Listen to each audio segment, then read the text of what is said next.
l'implantation de la zone d'activité de l'Alouette. C'est une zone historique sur notre territoire de Lens-Liévin. C'est un pari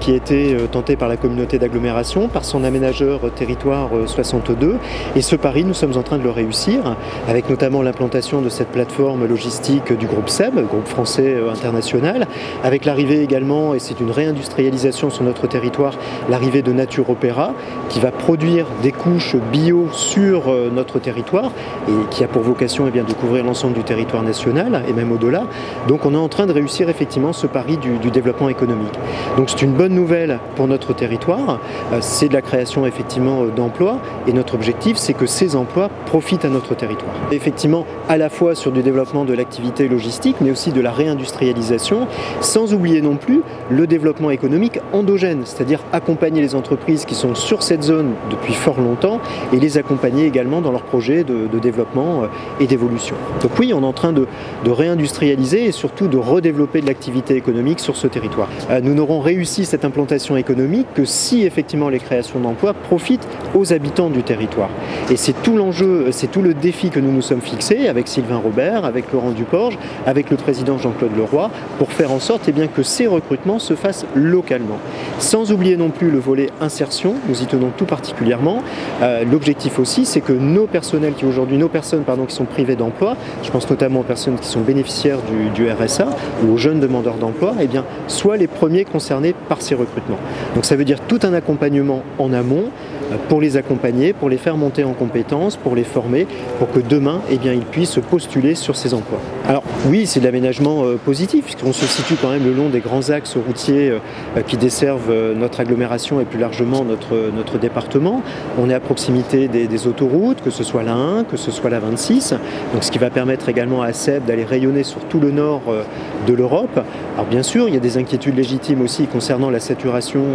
du réseau routier, mais on y travaille effectivement avec le département, on y travaille aussi avec les services de l'État concernant le réaménagement des échangeurs le long de la 21, mais pour autant, il ne faut pas se priver de ces implantations économiques et de ces créations d'emplois. Ça renforce, la vocation logistique du département du Pas-de-Calais, qui est au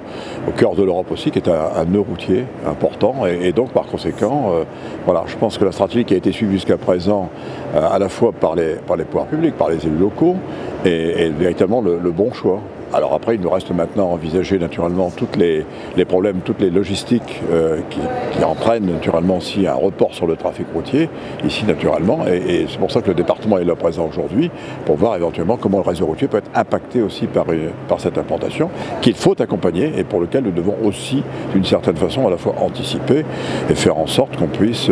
renforcer le réseau là où c'est nécessaire pour assurer toute la fluidité que naturellement nous pouvons et nous devons attendre pour faire en sorte que ces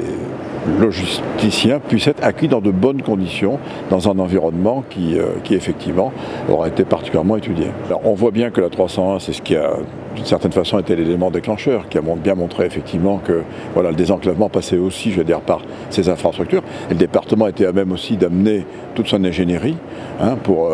prouver aujourd'hui que les collectivités locales sont parfaitement à même de mener de très grands chantiers. Alors effectivement, le 301, le pont, la section en quelque sorte A21-301 a été l'illustration de ce que nous savons faire, mais nous savons qu'il y aura certainement d'autres retombées, d'autres incidences aussi par ces implantations, et c'est ces incidences que nous devons étudier, et nous devons d'ailleurs travailler dès à présent à faire en sorte de renforcer les liaisons douces,